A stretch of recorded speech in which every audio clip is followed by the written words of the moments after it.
So we're set now for a start here at the V8 Touring Cars National Series and away and racing. Good field of cars, Richard Crail. Yeah, this is the big growth category of 2009, you'd think.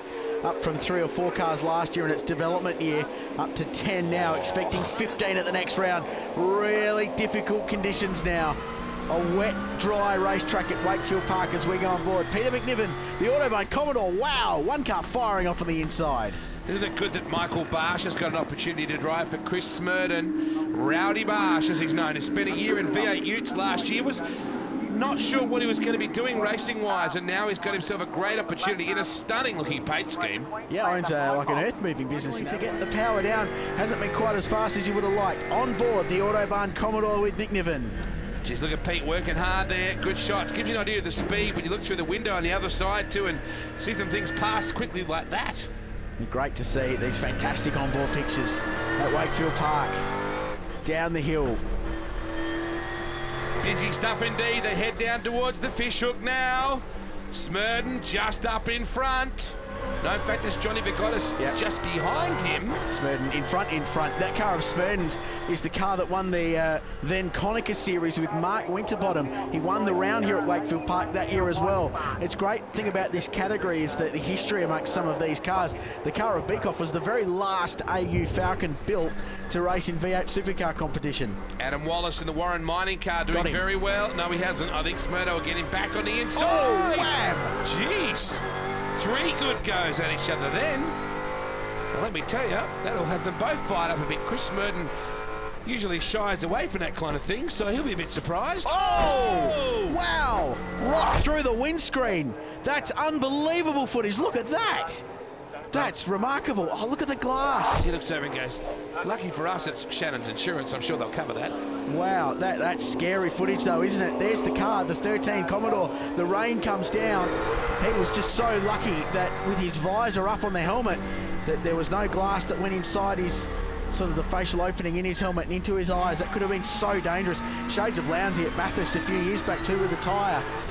So a good pass as the rain comes down at Wakefield and McNiven gets up the inside of Smurden and puts him 1 position down. Okay, Snapper, as he used to be known in the V8 Ute side of things, trying to close back in. The Harmony Corporation supported driver. They've been right behind him for many years. A farmer from South Australia. What's the man who sits on the board of the South Australian Motorsport board that runs the Eclipse 500? Yeah, he's been heavily involved in SA Motorsport for a long time. Has Chris. A long-time sponsor out at Malala Raceway, local track. He's done a lot of miles there. This is the overtaking move, got the switch back, and another touch. In 4th. Because he loves it, that's why. Absolutely. Terry Wahoon, the winner from Adam Wallace. Well done. Beekoff in 3rd, McNiven 4th. The rock star, we'll have to call him from now on. Then Vigotis, Smurden, Barch, and Shepherd completed the 8. The track was changing nearly every lap there. John was keeping the pressure on me, so he really kept me on my toes.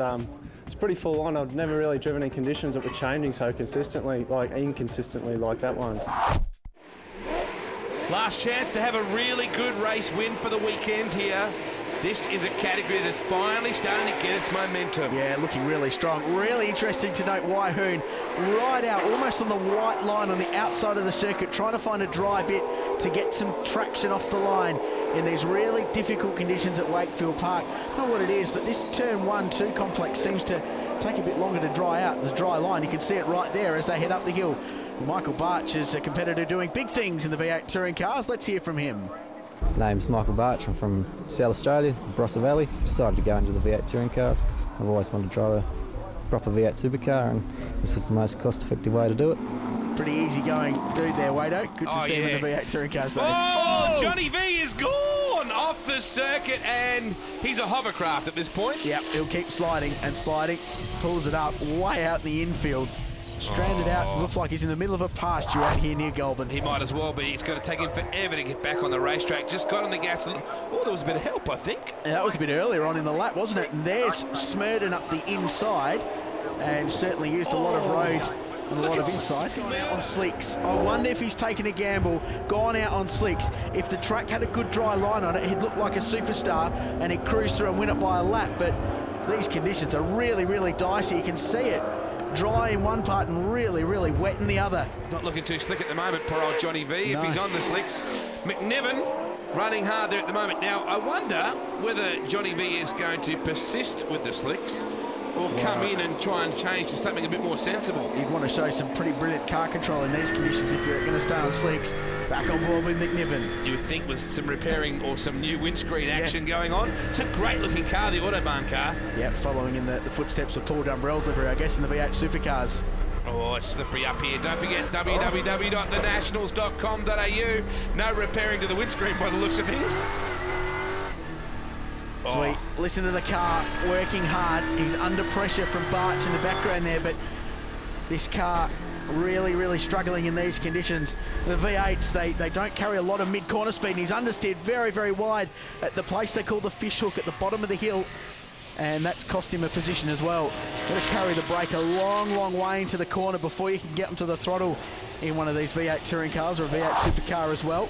The only real difference is they run a control rear wing or rear wing element, and they drop the revs back from 7.5 to 7,000 RPM just to give the engines a little bit more life. And of course they run a control Kumo tyre in the V8 Touring Car National Series. So a couple of control components help reduce the costs. And for some of these guys, it does make it very cost effective. Here's your pit stop we talked about. Well, the Goddess has decided to come in now. Interestingly enough, he's getting help from the McNiven Autobarn team. Johnny V doesn't have any pit crew to help him out this weekend. No, it's JV and his wife. That's his team. So if he's going to do a pit stop, he needs some help. Waihoon sideways. I think Waihoon's just showing off now with his car control. Really enjoying it. McNiven works his way through the puddles.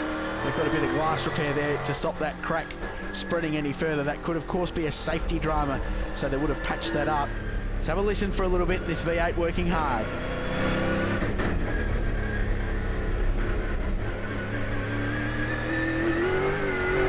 Oh, isn't it great to watch them at work? Bit of oppie lock. This car seems to be working quite well. He's driving it very well, though, McNiven.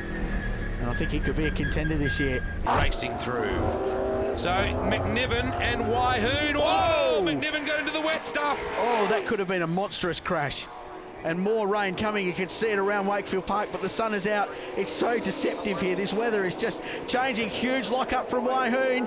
That's cost him. He's run wide. McNiven goes past. Lucky for Waihoon, it was still fairly hard-packed just off the circuit. He was able to keep some of the speed up. But unfortunately, man, McNiven, this could have been really ugly, as you said. Watch the outside wheel of Terry Waihoon locked. And when that's locked, you've got no braking control and no steering control. And the car starting to show some real potential. Jonathan Beekoff gets home in second. Chris Smurden in third ahead of Barch, Waihoon, McNiven, Shepherd, and Steve Ingleson completed the top 8.